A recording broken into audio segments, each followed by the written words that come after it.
Hello, Garland Nixon here. We're going to talk about the state of the Ukraine conflict through the context, using the context of the U.S. global war for domination, the Neocon project. The Ukraine conflict is just a small node in the overall neocon conflict for world domination. Let's talk.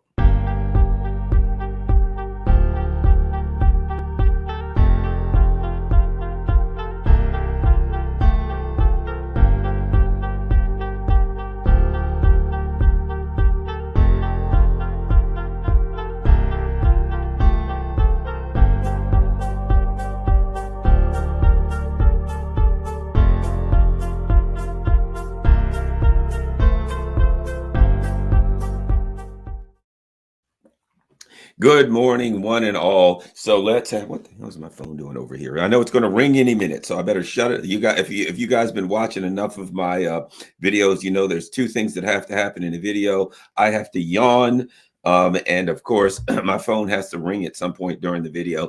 So we're going to try to address both of those. Maybe I should just yawn now and get it out of the way. But at any rate, so let's move forward. Let me get rid of this. One of the things that I think is important is to understand the concept of a hologram, right? In a hologram, you can look at any tiny, basically this is the concept I'm getting at. You look at any tiny little part of a hologram, you can see the whole thing, right? You look at, one could argue when it comes to the entire universe, right? Look at an atom. An atom looks exactly like a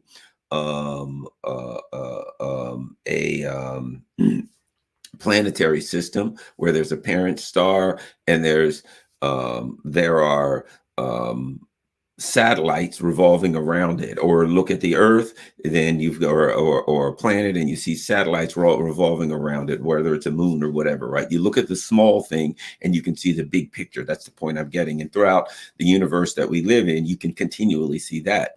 So my argument is, there, of course, when it comes to the neocons, there is a big picture, and the big picture is world domination. The big picture is quite simply that from their perspective, after the Soviet Union collapsed in 2001, they had complete control of the world. They can never let that go. That's the kind of thing like the Nazi mentality, right? The 1,000 years, the Third Reich, the Third Reich forever rule, things of that nature. That concept, that crazy concept that maniacs get that say, I must rule the earth forever. It's the need to be a kind of a god, right? That man wants to be a god and man wants to rule the earth forever. And so that's where the neocons are. Basically, they want world domination for all eternity. Now, there's some holes in that theory, but we're not going to get into that just yet, because we're going to get into the Ukraine conflict and how that fits in. If you only talk about the Ukraine conflict as though it's isolated, you're missing the mark. If you look at the Ukraine conflict as one of the fronts in the global war for domination, you get a clearer understanding. And not only that, when you look at the Ukraine conflict, you can evaluate what's going on in the Ukraine conflict, like in the same way that you look at an atom, and you can see the same thing that you can see when you look at a planetary system, right? You look at the Ukraine conflict and you can see the same thing in the global war for domination that the Neocon project actually manifests in Ukraine. So what's happening here? One of the biggest part, the most important aspect of the Ukraine conflict, believe it or not, is not in Ukraine. It's not in Ukraine, because the Ukraine conflict is about coalitions, right? It has really become about coalitions. What's happening on the ground, oddly enough, in this particular conflict, oftentimes is secondary to what's happening outside of Ukraine, to the political machinations outside of Ukraine, the industrial machinations outside of Ukraine. Okay, a perfect example, the issue of ammunition, right? That's not what's happening inside of Ukraine. Ukraine is a is a result. Ukraine is where we see the results of these other machinations, or part of the results. So let's start with just ammunition alone. The discussion about the Ukraine conflict very much now is about the industrial capacity of the U.S. and its satellite colonies to produce enough ammunition to maintain the needs of the Ukrainian military, right? The proxy military that they have there. The ability, how about this? Because the ability, the West says we have lots of capital. And why does the West have the West? We say the West, it's the US empire. So the US empire says we have lots of capital. Why do we have lots of capital? For two reasons. Number one, we can print all that we want because the dollar is the reserve currency. Number two, because we have all these vassal states and we can just tell them, give up your money and shut up, and they'll do it, no matter how much their people suffer. The US can go to the UK, they can go to France, Germany, the rest of them, and say, we don't care if your damn people starve to death, if every last one of them are skeletons, it doesn't matter. We want all of your money to go into the Ukraine conflict. And because the United States has taken complete control at this point of the U.S. Of all of its allies and vassals, the quisling traders that run those countries are going to say yes. You know, one of the things a lot of people don't realize about South Korea is, and this is a perfect example, in times of war, the United States, and I believe it's in the South Korean Constitution, but at any rate, it's written, it's an agreement. At least it's a memo, it's an understanding. And that is, in times of war, the United States takes control of the South Korean military. So let me ask you this: does South Korea have independence and sovereignty if there's a war, which the United States would start? So the United States can start a war and then take control of the South Korean military to prosecute that war, even if the South Koreans don't care. If they don't want it, if it doesn't benefit them, if they're opposed to it, it doesn't matter. The agreement says if there's a war going on, the U.S. takes control of the South Korean military. So there's no independence there, right? As we can see in Philippines, as we can see in Japan, no independence. The United States comes in and says to Japan, you will take your money and you will purchase what we tell you to purchase, and you will put it where we tell you to put it to go against China, which is your number one trading partner, which will wipe out your economy. Everything you have to do, economic and physical suicide, if we tell you to do it, right? That's part of being a king. So the United States can it can print money, and it can coerce its vassals based on the fact that they're all run by traders into accessing all of their money. So we have a war with Russia, really. You've got a war of Western capital versus Russia. Their thing is, we got lots of money and we can spend it in Ukraine to go to war with Russia. We can take our capital, we can convert that capital into weaponry, we can then send that weaponry to Ukraine. Boom. So their belief was in money. We got money, as long as we can convert that money into weaponry, boom, we can fight Russia. And because we can print money and we can suck our vassals dry, it doesn't matter. Problem they have is this: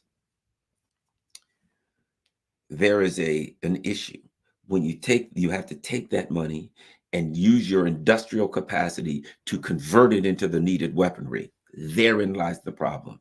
The U.S. empire has deindustrialized, number one.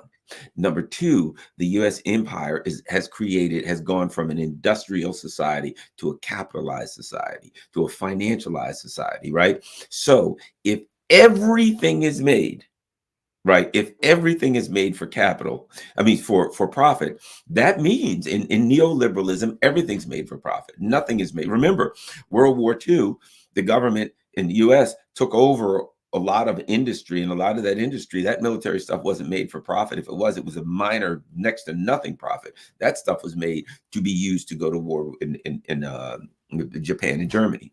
Now it's made for profit.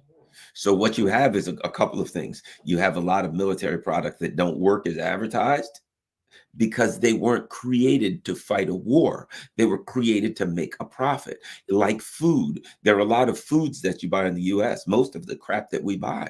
It will kill you. It won't make you better. It won't make you healthier. It'll kill you. Why? Because it's not food. It is a product. It's not created for you to eat and for physical sustenance of your body. It's created to taste good. It's created to have a beautiful package. The allure to get you to buy it and buy more and taste it and eat it, it'll kill you.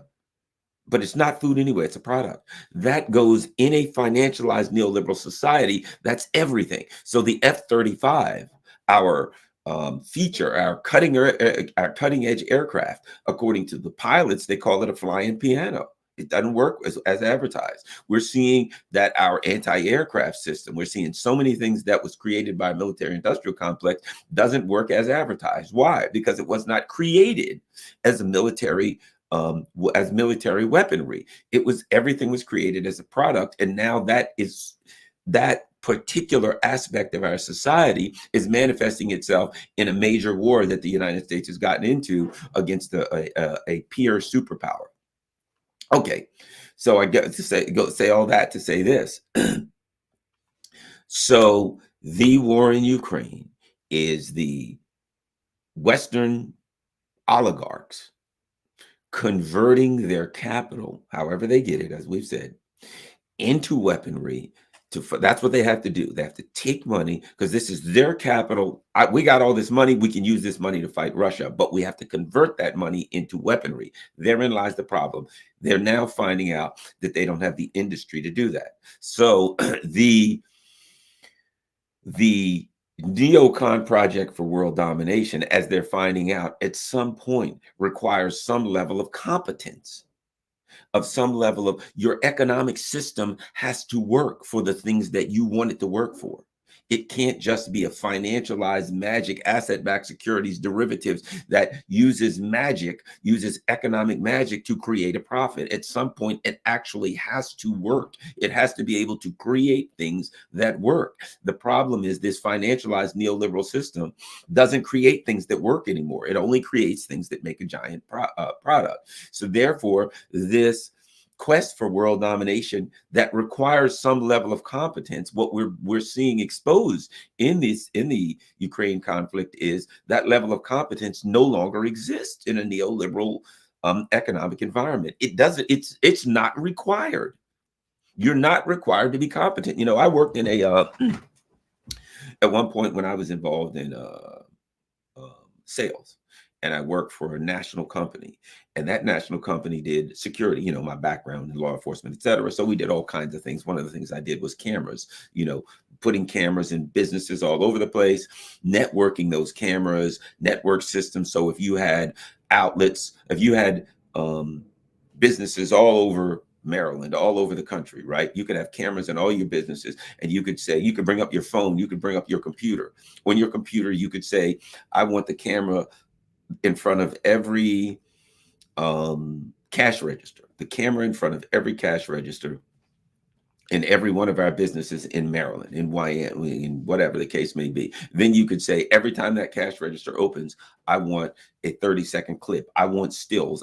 So we could set up networks. We could put rules in the networks, right? So we could do all kinds of great security things.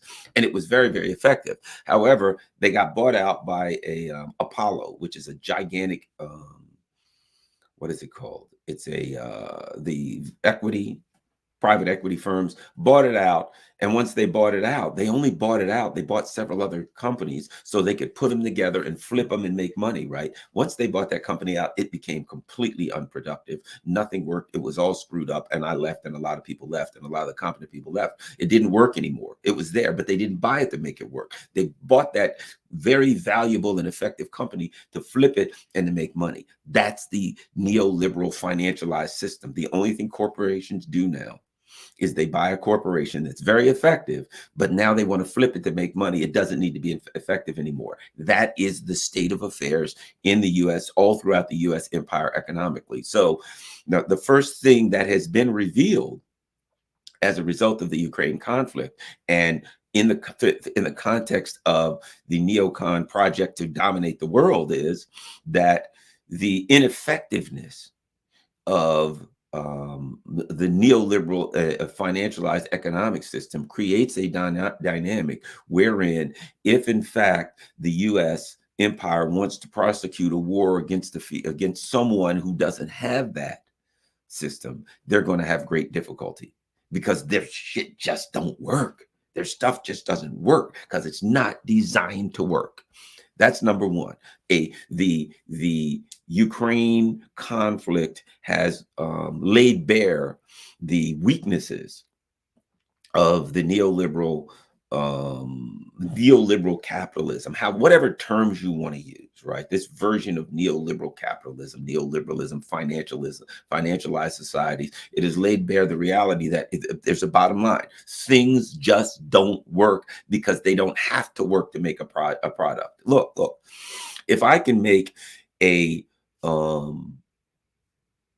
CGI, right? If I can make a cartoon of a missile, and this is a hypersonic missile and it does everything in the world and it really works well, and I can convince you that that missile works, and you buy that missile. I don't have to have the missile. It doesn't matter. And then I sell lots of stocks based on the fact that I have this missile and I make a fortune, right, on the stock market. And then at some point you ask me for the missile and I send you a missile that doesn't even fly. It doesn't matter. And you send it back. This missile doesn't fly. Don't matter. You ain't going to find out till you go to war anyway. And then it's like, hey, we find this missile. It doesn't fly. Doesn't work. Or maybe it flies. It doesn't explode. Or maybe only 1 out of every 10 works. I don't care. I've made the profit. And guess what? You call me and you say, hey, you know what? We decided to cancel the missile. It doesn't matter because my stocks went up. So I made a fortune. I bought and I sold, and I'm on the board of directors, and I had all these stocks, and the stocks went through the roof because of this new hypersonic missile. And then I sold those stocks, and then I made millions. So it doesn't matter if the missile works or not. I have other financialized machinations that I can use to make a fortune. That's what we've learned. And some of the stuff is getting in there and it just ain't working. And it's going up against people who actually do have a reason for their stuff to work. And some of it's state-owned military stuff, so it's not making a profit. And we're finding that a lot of the things that were advertised to be great military accomplishments ain't so much. And everybody's finding that out. So that's one of the consequences. How do you dominate the world if a lot of your military stuff just don't work, if it was made to make a profit? Planes are very expensive. Missiles are not. Anti-aircraft systems are not expensive as planes. So if I can buy $1 billion S-400, or I can make 120, if I can, excuse me, or I can, buy some $10 billion worth of F-35s. Well, I want to sell the F-35s to make money. But that one S-400 anti-aircraft system will shoot them all down for $1 billion. So the bottom line is, we're finding out that this financialized system is not real effective when it comes to war. And so the world is seeing that. And I think that is a critical thing that we're finding out. So the state of the Ukraine conflict when it comes to military hardware, we're learning a lot. The Iranian drones. So the Iranians, they make these friggin' drones and they're pretty cheap. They're low tech. Well, they're the Iranians. Yeah, they put a little Chinese engine in the back and they go flying across the battlefield. Boom, they hit something and blow up. Inexpensive and effective. So one of the things I think also you're seeing is this. When you see an industrialized society such as Russia that just needs stuff that works, it doesn't have to be high tech, it doesn't have to make a fortune, right? It just needs to work, right? Sometimes it's a whole lot cheaper to make a friggin' drone, right? So you make this drone, geranium or whatever the hell they are, right? And it costs you 25 grand to make a drone, which is just basically a little model airplane with a bomb, with explosives in the tip, right? You fly this thing across, but you hit a tank worth $50 million and blow it to hell for 25,000. We're finding that in reality, that an industrialized system that simply goes for effectiveness when it comes to the battlefield, it's more effective and efficient than in a financial, because that's what you got on the battlefield, right? You've got an industrialized system. That's one of the ways to interpret it, an industrialized system versus a financialized system. One of the financialized system has a $50 million tank. The industrialized system has a $25,000 drone. The two of them meet. If it's a stalemate, you still won because you only spent $25,000 in the industrial system. That is an important thing to think about, that the world is learning. It ain't just about how much you spend on weapons. It's about the actual effectiveness ultimately in the end. All right. We can continue. And that's why one of the reasons I say the state of the Ukraine conflict is the state of the Neocon project.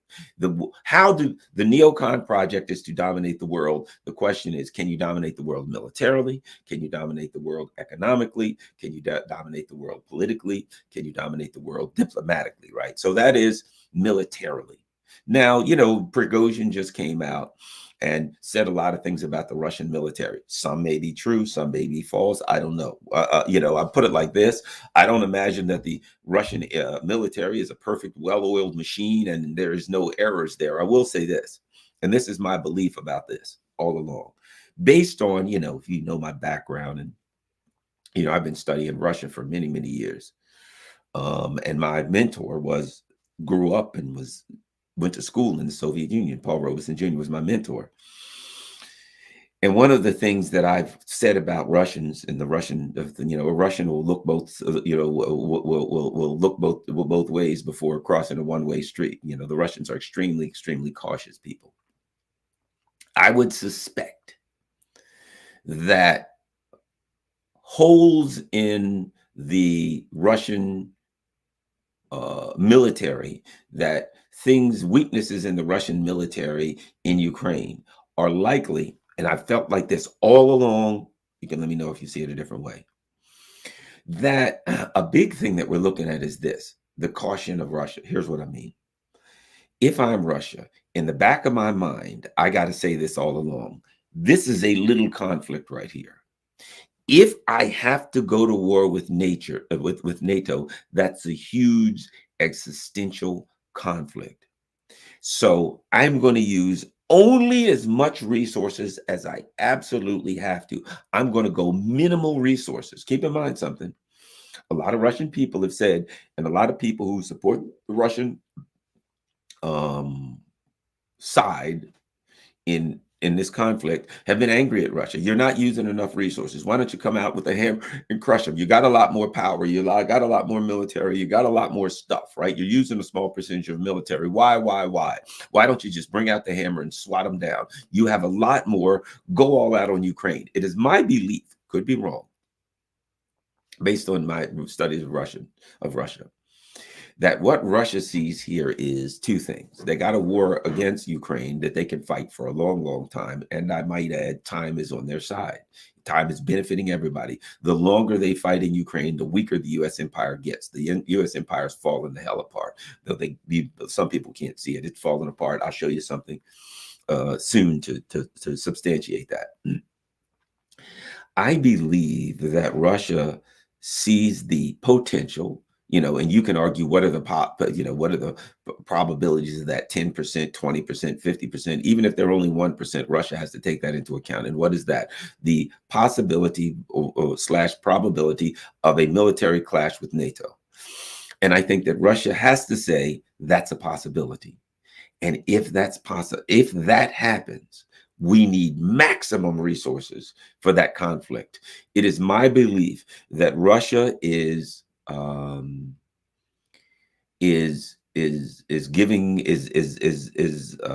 putting the minimal amount of resources they need to maintain this conflict and to prosecute this conflict, right? That they're using minimum. That Russia's sitting here saying, look, everybody's looking at this concept plan saying this is the big deal. This ain't the big deal. We can handle this. We know that. We can take care of this. Time is on our side. We can drag this thing out for a year, 5 years, 10 years, based on the amount of resources we're using. We can keep going. We can go longer than they can. We can outlast them. It's on our border. We believe we can outlast it, right? So we will put the amount of resources we need to fight this. However, we got to maintain a huge store of resources, a huge store of all of the things we need in the event that we clash with NATO. That's what I believe. It's like the person who fights, right? Everybody who fights that is untrained, one hand's out here and one's back here, right? And they don't think about protecting or blocking. All they think about is, if I'm right-handed, right, I want to bait you with this. I want to punch you with this. I want to set you up, right, and then the big haymaker is coming. That's how everybody fights. Set you up with a little and hit you with the big one, right? And I think that that's not what that's not the way they're fighting. Again, think about this. Putin's a martial artist, and he thinks, he's a black belt. He thinks like a martial artist, right? So you're not. So the bottom line is this: I don't think that that I think they're fighting Ukraine with that leading jab. They're fighting them with they're punching them, and they're like, we're going to keep fighting this war. We're going to keep prosecuting this war. And people are like, you're not giving enough resources to the war. You're not putting enough into this war. You're not fighting this war with all you got. And I think the leadership of Russia is saying yes, because if we clash with NATO, we're doing everything we can to avoid it. But if it happens, we got to be ready, and we got to have every bit of resources we have. So I think they're sitting in the back, they're building their resources just in case. They're doing everything they can to avoid a clash with NATO. But if in the event that there is a clash with NATO, I think they know they're going to have to be ready. And I would also say this: there is now no question in my mind. And see, again, the state of the Ukraine conflict is the state of the Neocon project. There should be little question in yours. If the U.S. goes to war with Russia, they go to war with China, and vice versa. From the perspective of this, neither can allow the other to lose to the U.S. empire. Neither. Because what you would be allowing the U.S. empire to do is, if the U.S. empire defeated Russia or China, whichever one they defeated, they would then absorb, and they would then use that to get considerably more powerful. And with that power, they would destroy the other one.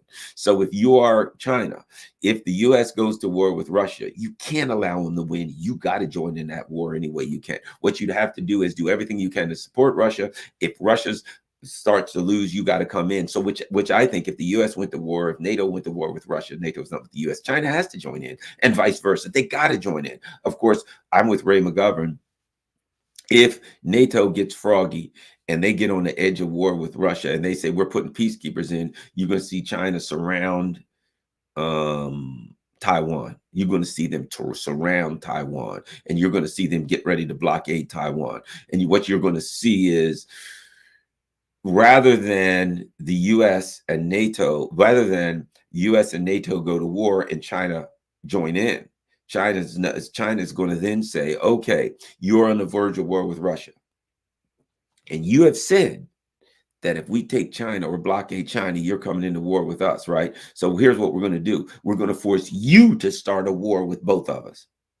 We're going to surround China. If, in fact, NATO is on the corner of war with Russia, on the edge of war with Russia, China's going to immediately start a dust up in the South China Sea. They're going to surround Taiwan, and they're going to say to the U.S., okay, you ready to fight us both? Is that really the fight that you want? So the state of the Ukraine project is that Russia and China, their fates, this is the term I will use, they understand that their fates are inextricably linked. And now the state of the Neocon project is, they have made it so clear that they're going after Russia and China simultaneously, that Russia and China neither can allow the other to lose. Neither can allow them. So war with Russia is war with China. War with China is war with Russia. I think that's pretty clear now. That's part of the Neocon project. They have and that goes for the economic war. They've got to support each other. Russia has to make sure China has all the energy that it needs. China has to make sure that Russia has all the capital that it needs, and that it's able to get around the sanctions. And because China is the country with the greatest industrial power in the world, one may argue some of the greatest industrial power the world has ever known, they can keep Russia supplied with the industrial products that it needs.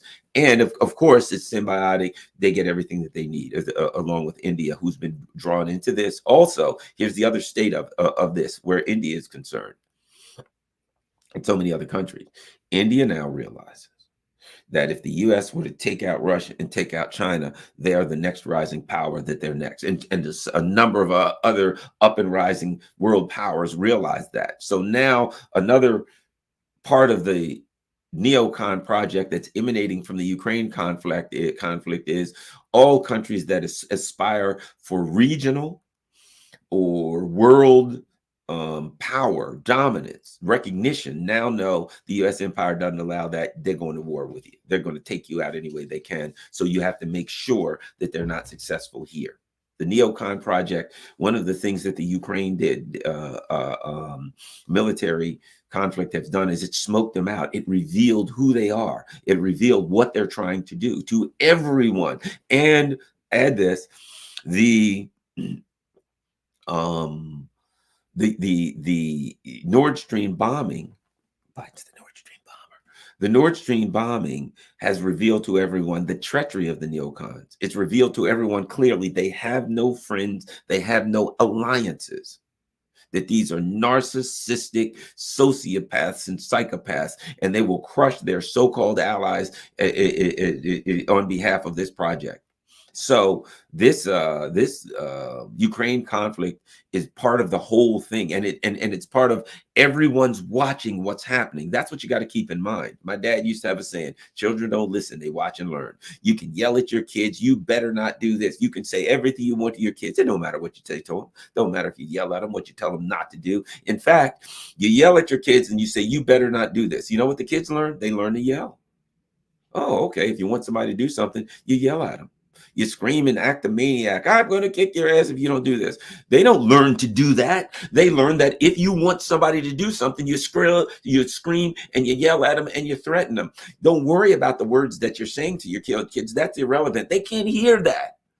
They can see what you're doing and they're going to imitate it. That's why one of the things we say in Zen is, if the only thing you do in life is say, I'm going to make my, raise my kids and feed them and bring them up, and you don't enjoy your life, the only thing, your kids will do the same thing. They'll have kids and they'll do exactly the same thing. They'll only live to raise their kids and feed them and things of that nature. You have to enjoy your life. Your children have to see you enjoying your life and pursuing your own interests, so they will learn to enjoy their lives and pursue their own interests. Just a little bit of advice. Bottom line is that ties in here because the world is watching. Nobody cares what Jake Sullivan says. Nobody cares what Janet Yellen says. They're watching what you're doing in Ukraine, and it's glaringly obvious what they're doing.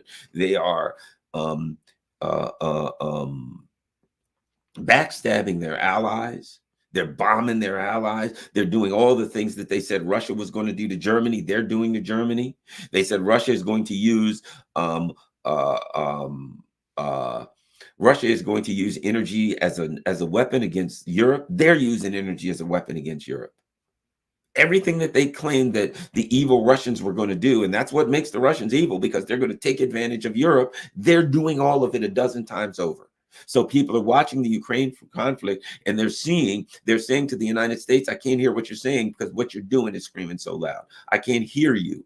Anything that you're saying, because what you are is speaking so loud that I can see what you're doing. I'm not listening, I'm watching and learning. And the Ukraine conflict is making it clear that the U.S. Now, here's the other thing, that the state of the Ukraine project. One of the things that people are watching, and they're seeing that the neocons won't hesitate to use their proxies, to use their so-called allies. Remember, the Ukrainians are an ally.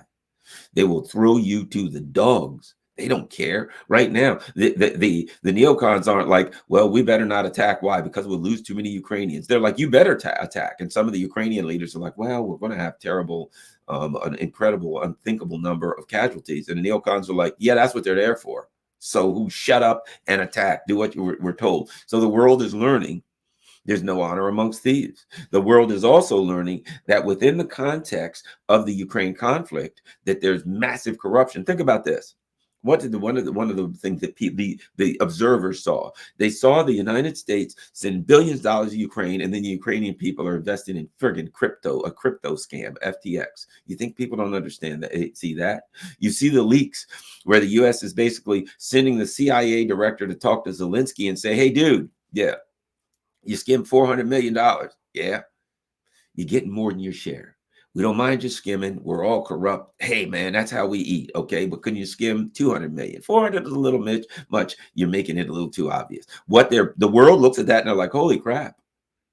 So they're claiming that they're involved in a war for independence and sovereignty, goodness against evil, blah, blah, blah, blah, blah. And man, they are corrupt as hell, skimming money, filling pockets while they throw people on the battlefield to their deaths. And while they throw the Europeans into their economic cannon fodder. The world see this. Taiwan sees this. The Africans see it. The Latin Americans. Everybody sees the ugliness of the U.S. empire and what they will do when cornered. When they are desperate, they will throw their so-called allies into the fire. So the Neocon project really is really coming to an end for this reason. Regardless of what happens in the world, in the Ukraine conflict, in order to do deals with people, I used to be a salesperson. You got to have trust. They got to trust you. They got to trust you that you make a deal with them, they'll go along with it. That you're looking out for your interest, they're looking out for their interest. Everybody's looking out for their interest. Once people don't believe that you're looking out for them, once they understand that you will throw them to the dogs, man, they don't want to deal with you. So that's one of the reasons people are like, look at BRICS, the Brazil, Russia, India, China, South Africa, economic bloc. Look at the Shanghai Cooperation Organization. Everybody wants to get in BRICS. Everybody wants to get in the SCO. Why is that? Well, because the real reason is they're watching what the U.S. does. They see that they're untrustworthy. They see that they're grabbing money from anybody. They're keeping money. If you invested in the U.S. or in anywhere in the West and the U.S. gets pissed at you, they'll keep your money. They'll steal it all. They'll rob you blind. So you can't keep your money there. The world is learning that. And so now, basically, what countries are saying is, man, we got a lot of money and we want to do investments. But if we invest it in the U.S. empire somewhere, if they get pissed at us, they're taking that money. We at least got to have some confidence that when we invest in a project, that we can get a return on that investment. And that's not based on whether or not we got enough rainbow flags in our country. That's not based on whether we'll go along with the U.S. against China or Russia or Brazil or whoever the next, India, whoever they're going after next. We want to understand that that's just that's based on economic interest. So people want to join now economic blocs in which they can clearly, at any time they want, they can withdraw money and they can have confidence that the people involved in that economic bloc are there not for ideological reasons, not for world domination reasons, but because everybody's trying to eat. We're trying to eat, man, as they say on the streets. I'm just trying to eat. I'm just trying to make a dollar. I'm just trying to survive. That's what they all want to do. So this Ukraine Neocon project and the sanctions and the grabbing of Russia's money, the grabbing of Venezuela's money, the grabbing of any money of any adversary has taught the world we got to find another way to do economics because this ain't working with the U.S. and we don't have any confidence or trust that we're going to make a deal with them and we'll be able to get our money back. So the Neocon project has taught the world. The Neocon project in Ukraine has taught the world when it comes to economics, you better get the hell away from the United States as quick as you can, and you better get your money out of there. So the state of the Ukraine project conflict when it comes to economics is it has trained the world, it has taught the world that the United States is not a trustworthy economic partner. And in order to be a world player, you got to be able to do business with everybody. You can't just say everybody does what I tell them or I punish them, because at some point they all come together and you can't punish anybody anymore because they're making sure you don't have the authority to punish them. So if we look at it from an economic standpoint, they got big problems here. This is huge. For centuries to come, nobody's ever going to trust the U.S. again. They're just going to say, well, if we try to do business with you, as soon as you don't like India or China, you'll come to us. And if we say, well, India is our #1 trade partner, we cannot afford to walk away from them, you're going to say, well, if you don't, we're going to destroy you. So you get destroyed by dropping your #1 economic partner, or you get destroyed by sanctions and possibly even a military attack from the United States. Your decision. You'll get your government overthrown. You'll get unrest, and you'll get violence, and you'll get color revolutions in your country. People don't want to deal with that. They want to get the hell away from the United States, and that includes Europe. So one of the huge so let's go to this. This is important, and I got an article for this.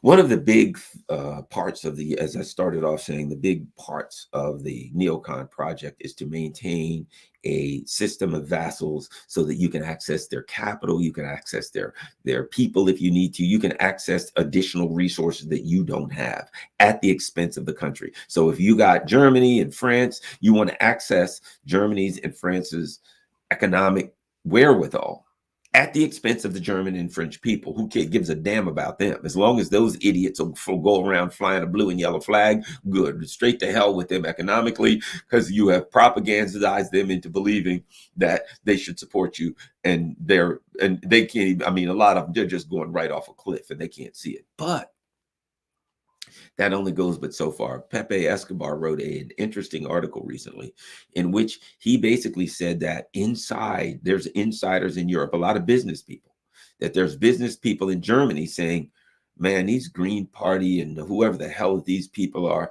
that are running this country are taking us to hell. They can't run this thing. Something has to be done. That in France, throughout Europe, that there are people that are starting to say, even quislings like Macron, even WEF puppets like Macron are still not so stupid that they don't see what's happening. And so what they're starting to say is, we got to get out from under the US. Now, understand something, and this is important, before I go to my next article, to my first article, my maybe only article. I've said this before. If you haven't watched my videos, I'll just touch on it real quick, because some people might not have heard me say this before. Emmanuel Macron went to China and came back and said, look, we need to be autonomous. We need to get the hell out from under the US empire. In not so many words, I'm interpreting that and paraphrasing. But what he said was, Europe needs to do that. The EU needs to do that, not France. So he was not advocating for French sovereignty and independence, or Spanish or German or any sovereignty or independence in Europe. Remember, this is a guy in the past that says the EU needs an army. He's still an imperialist and a capitalist, a neoliberal capitalist, not just a capitalist, a neoliberal capitalist, right? Capitalism in the West has evolved into neoliberal capitalism. So when you just use the word capitalism, it's like the word democracy. It's like all these other words. There are various iterations of the word of democracies, different kinds, different types, different degrees of democracy. And the same with capitalism. People just use the word capitalism or socialism as though it meant a single thing, right? There are various degrees and iterations of capitalism and socialism. So here's my point. So Macron et al.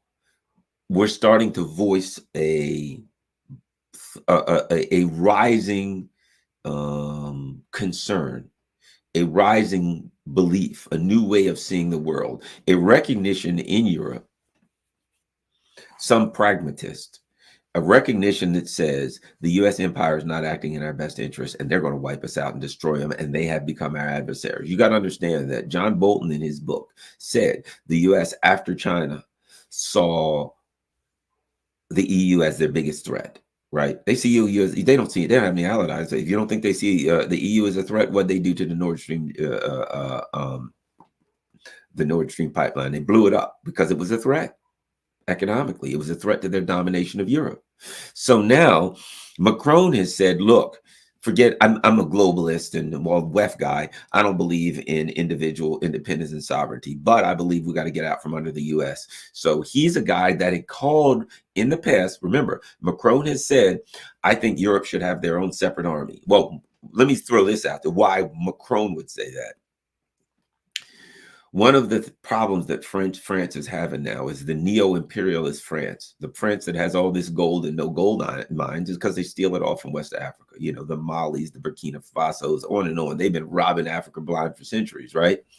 And Africa's pushing them away. One of the things that tied France to Africa, to the US empire, was that one of the ways that France maintained military hegemony over West Africa is AFRICOM, the ability to access the U.S. military resources through the Africa Command, right? The bases all over Africa, they could utilize the space-based intelligence assets that the U.S. has, satellites, etc. All these, so they could maintain their grip on West Africa, continue to rob them of their resources because they could access the U.S. empire's um, assets, intelligence, technology, you name it, military in West Africa that they didn't have. So this is why France is saying to the EU, we need our own army, we need our own resources. We got to get out from under the US because they're not looking out for us, number one. But number two, I still have to have some kind of an imperialist mechanism, military mechanism, to keep West Africa under thumb. My former colonies, Lebanon, Libya, some of the these former colonies, Syria, I'd like to keep them under thumb. So I still need an imperialist uh, um, military tool. And if we get out from under the US, we still got to have this. And I do not want independence for my country, but I do want independence from the EU as an empire, as its own empire. Basically, what Macron is saying is, I see a new multipolar world. Clearly, the US is going to be one of the poles, but Russia is going to be one of the poles. China, or Russia/China, will be they'll be the Eurasian pole, which will be led by Russia and China, with a secondary leadership coming from, say, India, very, very powerful, and then some other countries, Iran, maybe even Saudi Arabia, maybe even Brazil, providing like a secondary level of leadership. I see all that stuff coming, right? But what he's saying is, as I see the US empire unravel, the EU could be another pole. So we can have a multipolar world where the US could be a pole, Russia, there's a Eurasian pole, however you want to unpack that, and the EU can be one of the poles. It's a practical perspective saying, look, we're in a multipolar world. We need to be one of the poles, because all we're going to get is our ass kicked from the US. And he's right. So let's look at something that on its face, if you look at the headline, it looks at one way, but we're going to take it apart. Let's look at this. Okay, so this is an RT story. EU defenseless against China, Berlusconi. The former Italian prime minister has called on member states to step up military cooperation and increase defense spending. Right now, to look at that on its surface, only at the headline, you would say, see, and there we go. Let me give you the first paragraph. Former Italian Prime Minister Silvio Berlusconi warns that the EU would be unable to defend itself if China decided to attack one of its member states. Right now, to look at that immediately, the first thing you would say is, well, that's pretty stupid. You know, I mean, come on. China is not going to attack the EU. It makes no sense. It's preposterous. It's absurd on its face, right? The idea that, what are they going to do? Hey, let's attack, I don't know, France. We're going to send 3 or 4 aircraft carriers off the coast of France. We're going to do an amphibious landing or something. Come on. It's preposterous, but it ain't crazy. So when something looks absurd and ridiculous and illogical, here's what I always say: nothing's illogical. Anything that's illogical has, if it happened, then it's logical. You just don't understand the logic. But let's go dig deep into that. And we start off by saying defenseless against China. They ain't fighting China. What the hell are you talking about? China's not invading them. That makes no sense, does it? Makes a lot of sense. Let's read this. The former prime minister said the EU is hardly a force to be reckoned with in the international arena, and should China decide, listen to this, to occupy Italy and maybe some other European country, we would absolutely not be able to counter it. The best thing we could do would be to go to school to study Chinese. Now, so he says, man, if China was to attack us and try to overthrow us and occupy us, we couldn't stop them. Oh my God, what will we do? And any reasonable person is going to say it doesn't make sense, but it does. Let's keep reading. To improve its standing, Berlusconi said the EU needs to adopt listen to this, a single military policy with strong cooperation between the armed forces of all European countries. He also advocated an increase in defense spending, and listen to this, and the establishment of a 300,000 strong emergency corps. Politically, Berlusconi said he would like to see a truly united continent, something which would be more achievable if the bloc dropped its unanimity principle and voted in favor of an 80 to 85% majority. He went on to stress that the EU can and must play a greater role in the world, including standing up to what Berlusconi described as Chinese imperialism, right?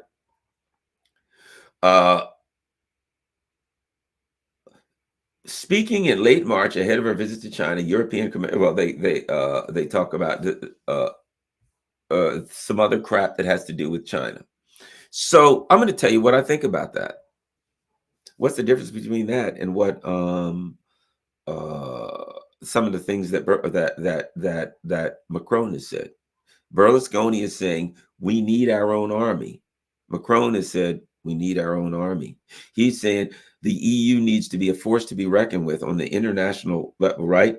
He knows that if he tells what he's really saying, we're getting dominated by the US. We can't even defend ourselves from these sons of bitches. We need an army to be able to defend ourselves from the US. How are we going to defend our infrastructure from the people who are attacking our infrastructure, the US? Do you notice he didn't? Now, here's what's interesting about that. So Berlusconi says we need an army. What if China attacks us? He didn't say Russia. China ain't on their border. China is all the way across the thing. He didn't say we need an army to defend ourselves from Russia. He didn't even mention Russia. In fact, Berlusconi is known for being friends with Putin. He's known for having a great relationship with Russia, right? Isn't Berlusconi known for this? So he doesn't say, hey, we got to protect ourselves from Russia. It is obvious in Berlusconi's comments that he has no fear of attack from Russia, isn't it? Now, and he puts forth a proposition that doesn't even make sense.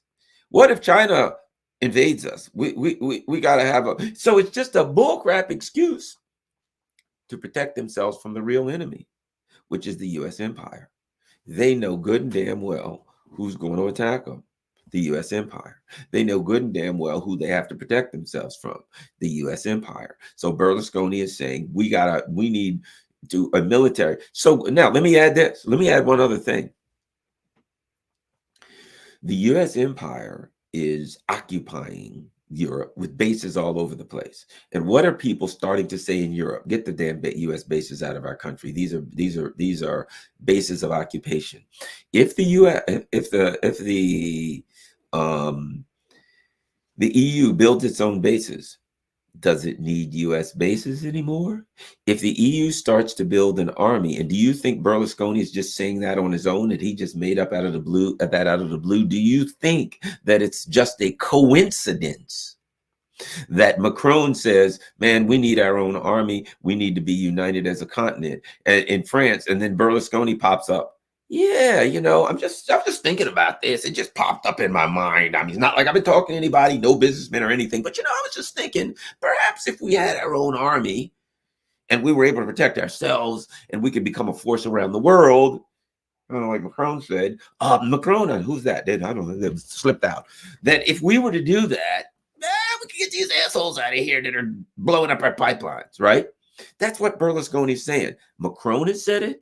Berlusconi's saying it, and Pepe Escobar says, according to his sources, that's the underlying whispering. We're being had by the United States. We're being abused. We got to get out from under these people. And if the United States loses Europe, it ain't much of an empire anymore, is it? It ain't much of an empire if it loses Europe. The empire falls if it loses Europe. And it's losing Europe. So this one part here of the state of the U.S. empire is the state of its colonies, of its vassals, the state, because it's consuming them. It is consuming the vassals in Europe on behalf of the Ukraine project. And everybody sees that it's setting up South Korea, it's setting up Taiwan, it's setting up Japan for the exact same dynamic. That everybody's like, yeah, this is obvious, except maybe a few people in Taiwan that are like, oh no, the U.S. is going to come in, unlike they did in Ukraine. Why, the poor Ukrainians, that's unfortunate. But that will never happen with us. Are they setting us up to be a battlefield between two nuclear superpowers? Sure. war. Is the U.S. saying that if the war starts, they'll blow up TSMC and our infrastructure? Yeah, sure. But that's totally different than Ukraine. So you got some idiots in suicidal idiots in Taiwan. Yeah, but I think that more and more people in Taiwan are starting to wake up saying we're going to be snookered and we're going to end up the same way. Now, the South Koreans and the Japanese, yeah, they may be setting up to be cannon fodder, but I don't see how the United States is going to be able to push its war against China if it loses its European support. And that's one of the things that's happening here.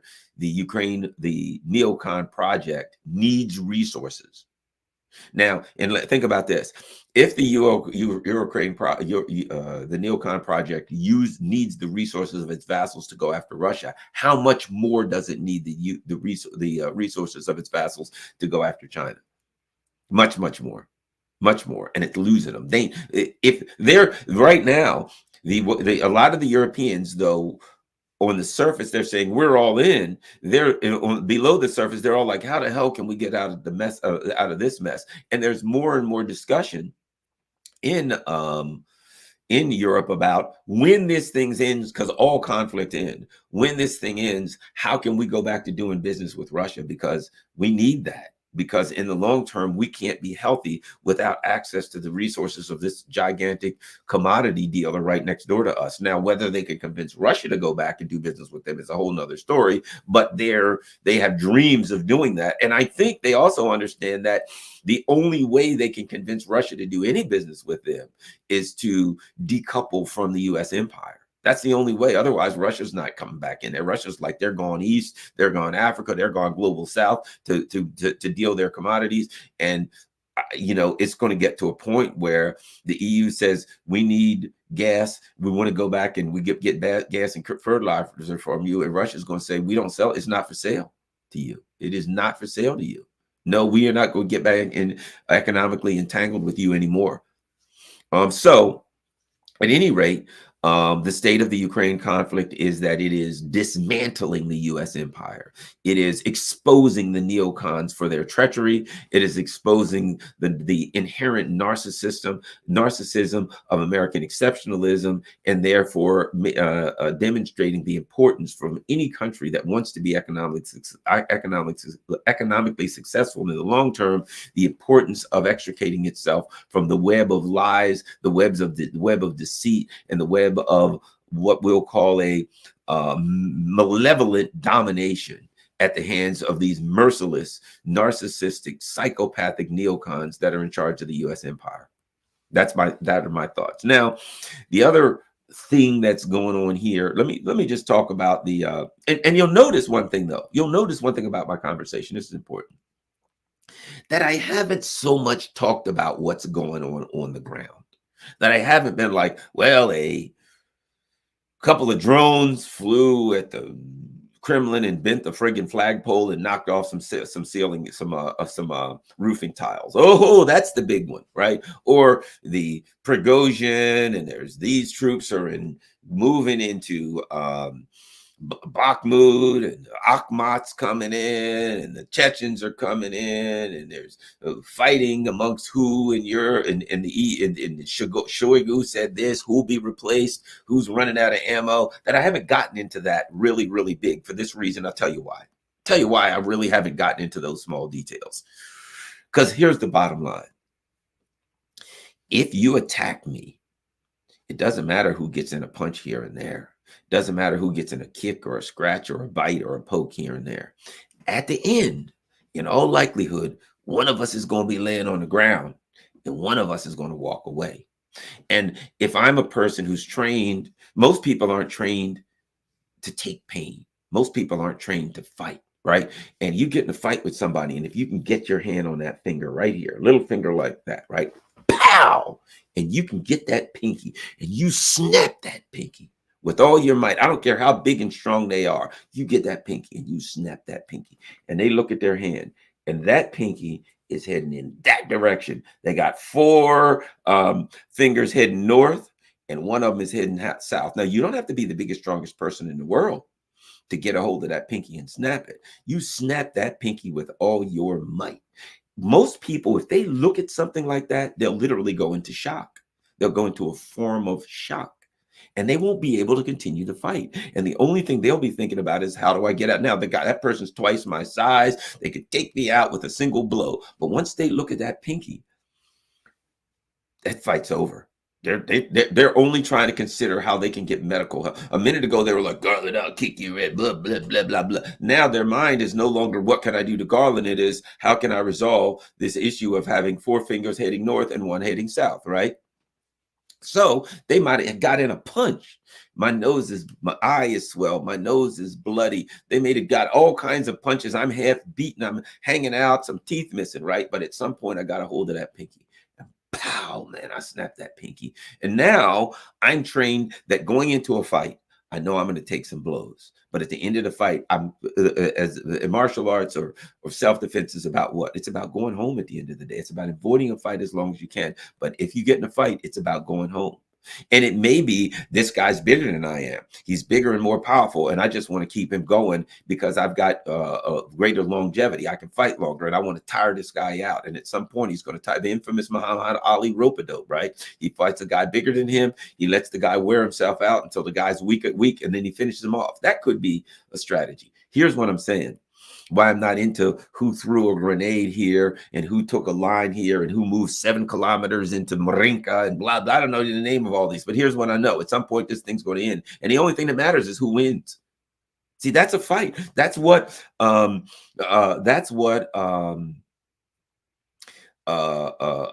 general staff of the Russians know. Look at what happened. Look at World War II. Man, they lost like 3 million people in like a week or something in a bunch of battles, right? They lost millions in battles. They took some horrible beatings at the end of the Russian, at the hands of the German army, right? They got people mowed down by the hundreds of thousands with machine guns. They got millions of people starved to death. The Russians did not come out of World War II unscathed. But you know what they came out with? They came out of World War II planting a flag in Berlin, because at the end of the fight, it don't matter how many soldiers you lost, doesn't matter how many tanks were blown up, doesn't matter the number of drones. At the end of the fight, one guy's laying on the floor, one guy don't want to fight no more, and one guy wins. And I think what we can, people are so caught up in who moved 7 kilometers in this town, which I ain't overly. You'll notice that that's one thing, I bring on maybe a Scott Ritter who's, not available today, but I bring on guys like Andre Martinov. I always screw up his name. I bring on guys who know that stuff so they can talk about who took 7 kilometers and so. But in World War II, the Russians lost. They were the Germans were ready to make their move on Moscow, right? The Germans were, they were winning at times. They were doing all kinds of stuff, killing lots of Russians. When it all was said and done, you know what the Russians do? They sit back and throw artillery at you until you can't take artillery being thrown at you anymore. And then they creep up a little bit further and creep up a little, and they keep fighting. And if they take losses, they're going to take losses, but they ain't going to stop fighting. This is existential. The reason I don't have to get in to who took Marinka or Liman or what have you is because I can say this. Right now, there's a supposedly either getting ready to start or has already started a offensive, right? Here's what I'm going to tell you. If the Russians look at town X and they're like, we'd lose a lot of soldiers, they'll evacuate town X and get the hell out and back on off. Okay, you took town X. They ain't going to fight to the last man for town X. Hey, Liman. I'll remember when there was where like the Russians kind of left Liman and the Ukrainians ambled in and they're like, oh my God, they took Liman. And I'm like, what is any given town on a given day? Well, let's say the Ukrainians take Bakhmut back, right? Which is now a smoking pile of burnt rubble. So now the Ukrainians like, we took Bakhmut back. And the Russians will look at it and say, we would lose thousands of troops if we fought for Bakhmut. Get the hell out. The Russians will back off a little bit. They got time. Let's back off. You got Bakhmut. Okay, it's yours. Marinka, you taking that back. Go ahead. We're going to back off. We're going to evacuate. Right now, we're planning on winning this war. We ain't planning on keeping Bakhmut indefinitely. We're planning on winning this war. Go ahead and take it. Now you're back in Bakhmut. You know what we're going to do? We're going to shell your ass night and day, and we're going to fight you, and we're going to come back in Bakhmut. You know what you're going to do? You lost $30,000, 30,000 soldiers taking in trying to hold Bakhmut. Now you got it again. You're going to lose another 30,000. Hey, NATO, pump some more equipment in so we can destroy it, because we're here to fight. The Russians ain't going home. This is existential for them. They're going to do what they did in World War II. They're going to fight. Now, here's what the Russians have learned. Say World War II, say, Napoleon, whatever. What they've learned is if we just go charging into like hell, we're going to have a lot of losses. We'll keep fighting, but we'll have a lot of losses. I think what the Russians are learning is, what's the point in that? What is the point in defending this and taking a bunch of losses and what have you? I think what the Russians are saying is this: when it's advantageous to us, we will attack and inflict losses upon you. If there's a dynamic where we see an assault coming and we say we could have some losses, we'll back up and give you that town. We don't want you coming downhill on us where we're going to take a bunch of losses. Come on in. You want this town, you can have it. We'll back up to where it's safe. Now you've taken the town and you've got a PR victory. Look at us. We've taken the town. Yeah, you got it. Whatever, sure, it's your town, right? The Russians will back up. They'll regroup. You got that town. Now, guess what they're going to do? They're going to throw artillery on the town. They're going to make your life miserable. And they're going to slowly but surely come back in the town. And you're going to take all kinds of losses from artillery. You're sitting there, and they're just going to keep throwing fire on you until sooner or later they take the town again, and you're going to have massive losses, 10-1 or more. For them, they got time. They ain't going nowhere.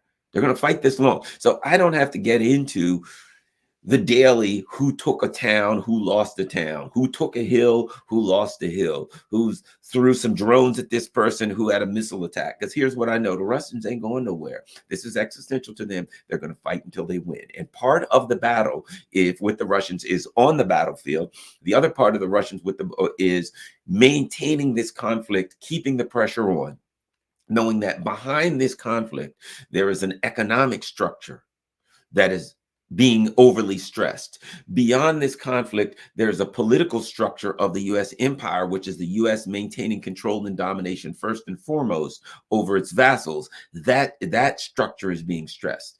That there is an economic structure of the U.S. dollar domination that allows the U.S. to continue to print money, to continue to access the capital it needs to buy weapons, to pump them in here. That particular economic structure is being stressed to dominate these other countries in the world that don't really know what that don't want to go along with the United States, but they're being dominated diplomatically, economically, etc. That structure is being stressed. So the Russians know, as long as we fight, all of these external structures are being stressed. And in fact, in that fight, the Russians are saying internally, we can keep fighting in here and we're going to fight till we win, but we can keep fighting to maintain pressure on the U.S. to keep their vassals in Ukraine going.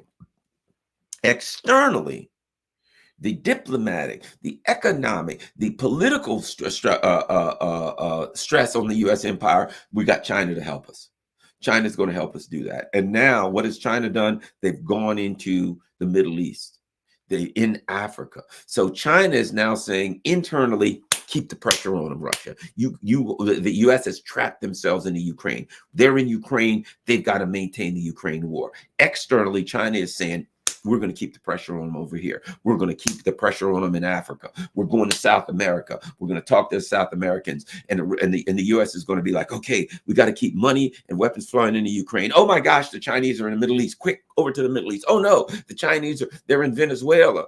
They're in Nicaragua. They're in Cuba. Quick, we got to look over here. Oh no, it's Africa, Sudan, what have you. Oh no. So while Russia keeps them in this one spot, just hammering away, forcing them to maintain this conflict, the Chinese now are keeping the pressure on in other spots all around the world. And might I add, slowly but surely, as the U.S. Dominated banking structure, economic structure starts to unravel, as it naturally will because of the natural inherent flaws and contradiction in neoliberal capitalism, in a system that says we only operate, number one, we only operate for profits, which means ultimately for the the oligarchs, number one. And it also says we operate by extracting money from the working class, right? Because that's what they do. They extract money from the world. What are college loans in America? It's what is a debt? What is a debt? It is a claim on future earnings, right? To understand the precarious economic situation in the U.S. empire, you only need to understand one principle, and that is a debt is a claim on future earnings. You owe me $500. That means at some point when you earn $500, you're going to have to pay that to me plus more. The U.S. is in $30 trillion in debt. That means we got to make $30 trillion to pay off that. However, we're raising the debt ceiling. As we can't pay off the debt that we have, we're incurring more debt. What is Ukraine doing? It's causing the U.S. to borrow even more money, to have to do other things, to incur even more debt. So we've got this downward circular kind of thing going on where we're building debt, which is what? A claim on future earnings. The money we haven't even made yet is already owed out. And let me add this. If I'm an adversary of the US, here's what I know. A time is coming when you're going to have to pay the piper. The time is coming, let's say within the next 2 years, if nothing else happens to the US, if nothing else bad goes, if our economy keeps chugging along exactly as it is now, which it won't, at some point in the next 10 years, the interest on our debt alone, just the interest rate, to service the interest on the rate, will be more than we can afford. So within the next 10 years, one of the things Vladimir Putin said is this is going to be a dangerous decade. What was he talking about? Within the next 10 years, the US empire will not be able to even service the debt, service the interest rate on the debt. So all they have to do is drag this thing out a while. We are going to economically implode, because what happens when we can't pay the interest on the debt? At a time, which debt, remember, claim on future earnings, at a time when we're continually building debt. And the Ukraine conflict causes us to build even more debt. And the pressure from China, who's building all over the world, who's building relationships all over the world, the pressure on that causes us to spend even more money and causes us to take economic actions that aren't in our best interest. We're trying to get China so hard. So now Janet Yellen is saying what? Even if it hurts us economically, even if it hurts our allies economically, we're still going to do everything we can to go after China. It's economic suicide. We're going to take ourselves out. We're going to cut our own throats. We're going to hang ourselves to get China. And China and Russia sitting over there like, yeah, okay, well, you just keep that one up. We'll see how that works out. So the state of the Ukraine conflict, as I said, it's not about who's throwing a mortar on the ground. Now, sadly, people are dying and losing their lives. That's an obvious thing here. So I don't want to be callous about the loss of life and the destruction in Ukraine. I don't want it to pretend like, I don't want people to think, well, Garland doesn't care about those people, because I really do. And it's a horrific thing, and the violence needs to stop. But from a perspective of a philosophical and political discussion, that's the center of what's going on. Humongous things are going on the outside. And for the US empire, the big one that I really see is that article that I shared with Berlusconi, where now all it is this. The EU realizes they got to get the hell out from under the US umbrella, and they're looking for a way to do it. And their plan now is obvious. Berlusconi is saying, they know that the U.S. empire is facing everything to China. They know the language they have to speak. So what does Berlusconi say? He says, the EU is defenseless against China. Why does he say that? Because now the U.S. can't say, hey, if they say we're defenseless against the U.S., we need our own army because we need autonomy. Then the U.S. is like, oh no, Berlusconi has to die. Let's blow him up. Let's kill everybody that's dear to him. What do you know? Somebody smeared some Novichok on Berlusconi's. Putin killed him, right? So Berlusconi simply uses the rhetoric necessary. The U.S. empire knows it. I know it. You know it. Everybody knows it. So now he says, we got to build a EU army. Why? Because of China. What about Russia? Let's face it. Everybody knows Russia ain't going to do nothing to us. They really want to be friends with us, and we really want to be friends with them. But the U.S. doesn't want that to happen. So instead, we're going to use China as the boogeyman, and that will allow us to build the military. And once we get our own military, we will be strong enough at that point to say to the U.S. empire, close them damn bases and get the hell out, because that's what they want to do. They see what's going on. So the state of the Ukraine conflict, that's why I said it's the state of the Neocon project, not the state of the Ukraine conflict on the ground. The state of the supporting infrastructures of the U.S. empire that's needed to persecute its quest for world domination. How about that? All right, so let's start looking at the super chats. Oh my God, we got 1,500 people here. Woo-hoo-hoo. All right, if there's any super chats, and we always have some great questions, so this thing ain't over. I'm going to look at the great questions of the super chats, and we're going to answer them, right? Kyra Moore, Stein Baraka 24, hola, from U.S. expat in Costa Rica. Oh man, Costa Rica is a wonderful place. Thank you very much. Stein Baraka. Why not? I mean, I kind of like RFK Jr. right now, but everybody has to do their thing. Sparky says, great work, Arlen. Thanks, Sparkster. Sparky's always out there making it happen. All right, looks like we might have a question.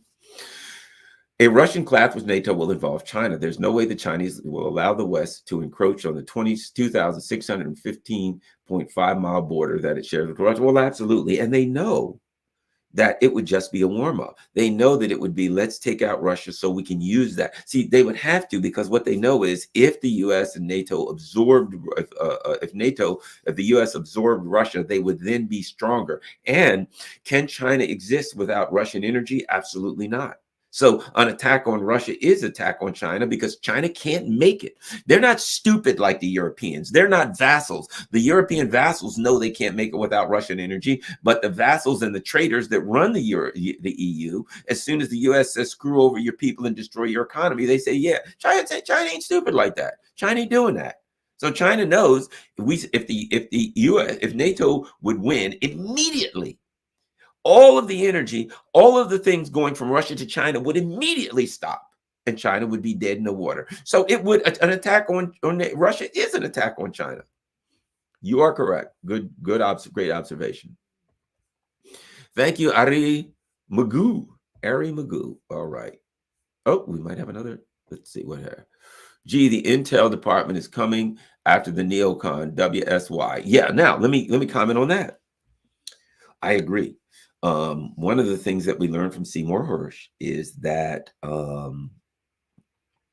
he claims that there are people in the intelligence administration that are furious with Biden's over the Nord Stream bomb, with the Biden team over the Nord Stream bombing, and they specifically named Biden, Nuland, Jake Sullivan, Blinken. Right now, what has happened recently? Look what's happened with Biden. Biden's in deep and serious trouble. They are not reporting what's happening with Biden, but so what has happened? Apparently, there are some Republicans in the House who say that a whistleblower has come to them, apparently an FBI whistleblower, and says that there is evidence that Biden was involved in a bribery scheme. That the FBI has it. The FBI has refused to act on it, and that it could take Biden down.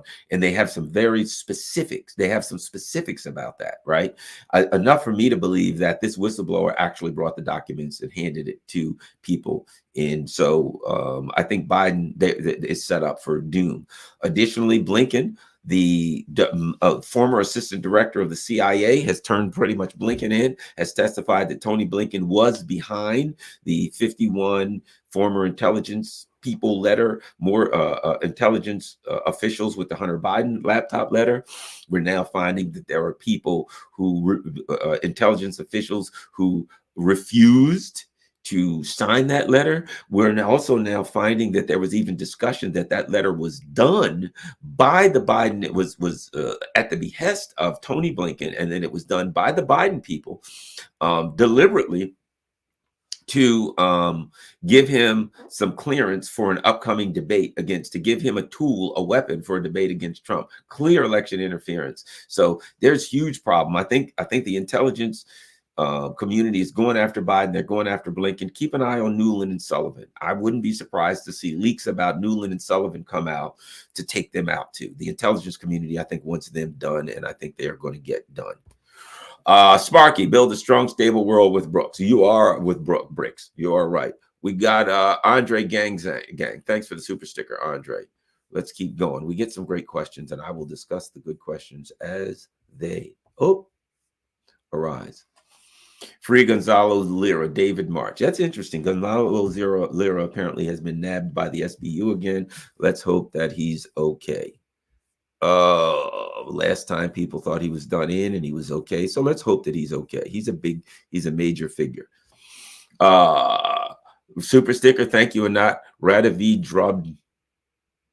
Drobnyak. I don't know.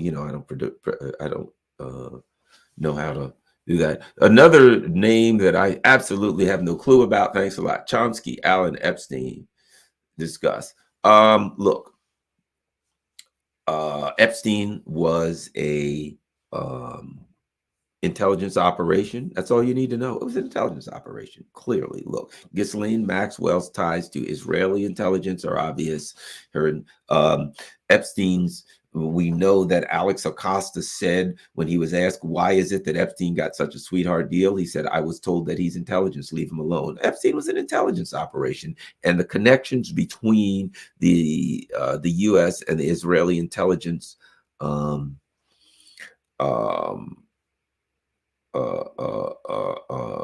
organizations are obvious. I don't believe in religious or ethnic blank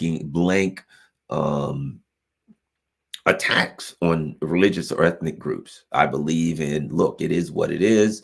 There are people that are acting. There are deep state actors acting. And I think rather than, try to say it's this group or that group from a religious perspective, it's the Muslims, it's the blacks, it's the Jews, it's the Native Americans. I don't know what the hell. I don't believe in that because it doesn't get us anywhere. It is a broad brush that I think is, something that we really shouldn't do.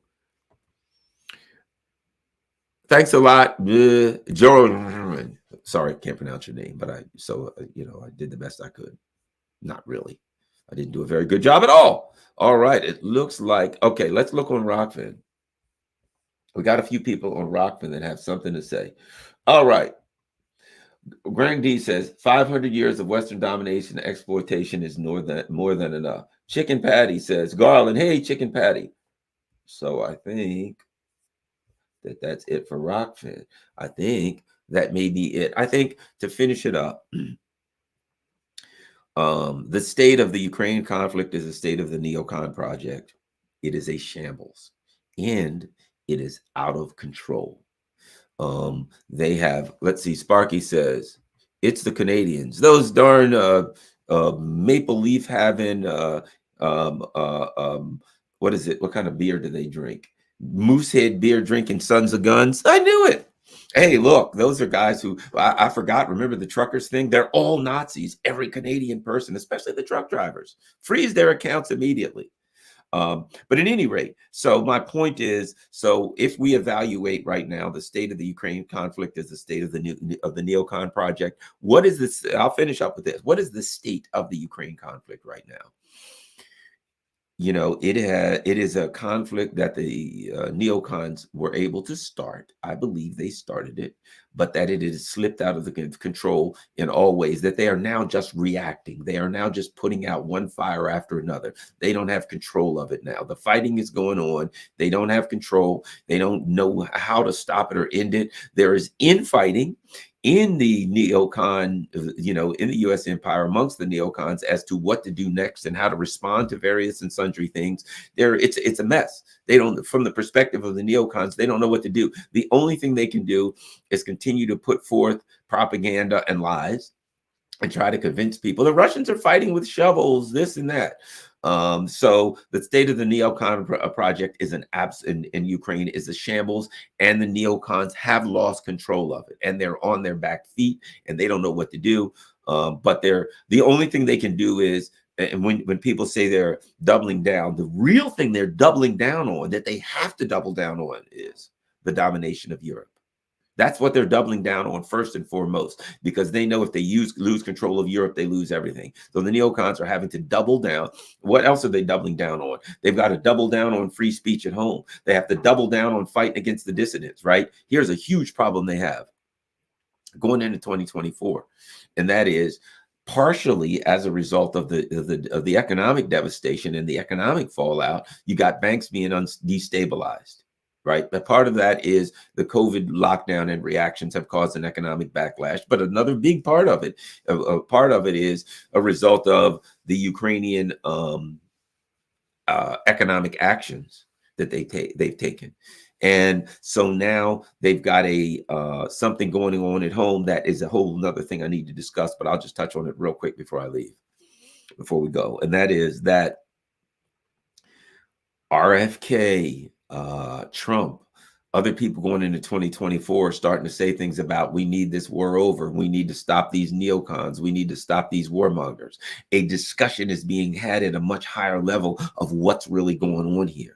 Before, they were able to simply say, we're doing this for independence and sovereignty. And then everybody would run around and say, yes, we're doing it for independence and sovereignty. Now, when they say that, there are people saying they're neocons and warmongers, that they got this big project. Their project is being exposed, partially because of the failure of it and the pain from the fallout of it. And now they have actually people who are running for government, whatever you think of Trump or RFK or whoever, that discussion is out in the open. The neocons are like vampires, man. They got to operate in the dark.